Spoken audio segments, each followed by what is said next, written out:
జై శ్రీరామ్. 2025 ఢిల్లీ ఎలక్షన్స్లో బీజేపీ గెలుస్తుందని చెప్పడం జరిగింది. అది ఫిబ్రవరి 8వ తారీఖున ప్రూవ్ అయింది. ఆ వీడియో లింక్ అనేది డిస్క్రిప్షన్లో ఇవ్వడం జరుగుతోంది. అది నిజమా కాదా అనుకుంటే కనుక మీరు ఆ వీడియో లింక్ ఓపెన్ చేసి చూడండి. 2022 నుంచి 2025 ఫిబ్రవరి వరకు మొత్తం 16 ప్రొడిక్షన్స్ అనేవి ప్రూవన్ అయ్యాయి. దానికి సంబంధించిన వీడియో లింక్స్ అనేవి కింద డిస్క్రిప్షన్లో ఇవ్వడం జరుగుతోంది. కన్యారాశికి అధిపతి బుధుడు. కన్యారాశిలో ఉత్తర 2, 3, 4 పాదాలు, హస్త 4 పాదాలు, చిత్త 1, 2 పాదాలు ఉంటాయి. ఈ నక్షత్రం వాళ్ళందరికీ నేను చెప్పే వార ఫలితాలు వర్తిస్తాయి. ఈ వారంలో లగ్నాధిపతి అయిన బుధుడు నీచబడి ఉన్నాడు. మ్యారేజ్ పరంగా ఇబ్బందికరమైన వాతావరణం అంటూ ఉంటుంది. అవమానాలంటూ ఎక్కువగా ఉంటాయి. జాగ్రత్తగా ఉండండి. 2వ స్థానం అధిపతి అయిన శుక్రుడు ఉచ్చస్థితిలో ఉంటారు మీనరాశిలో. మరియు రాహుతో కలిసి ఉండటం మూలంగా కుటుంబ వ్యక్తులతో గొడవలు అధికంగా ఉంటాయి. ముఖ్యంగా 3వ వ్యక్తి మూలం గొడవలు అధికంగా ఉంటాయి. కొంచెం జాగ్రత్తగా ఉండండి.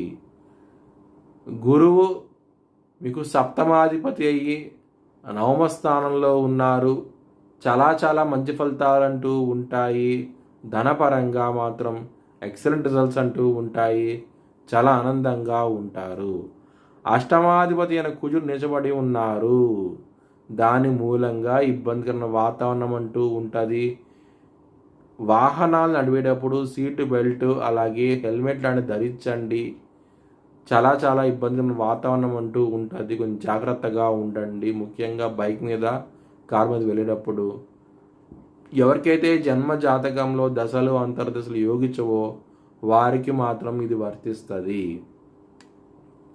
కెరియర్ పరంగా ఎక్సలెంట్ డెవలప్మెంట్స్ అంటూ ఉంటాయి. ఈ వారంలో మీకు ప్రమోషన్స్ కూడా వచ్చే అవకాశాలు ఎక్కువగా ఉన్నాయి. చాలా ఆనందంగా ఉంటారు. ఎవరైనా సరే విదేశాలకు వెళ్ళాలనుకుంటే కనుక ఈ వారం అనేది చాలా అనుకూలంగా ఉండబోతోంది. మీరు అనుకున్న జాబ్ వచ్చే అవకాశం ఎక్కువగా ఉంటుంది. విదేశాల్లో చాలా ఆనందంగా ఉంటారు.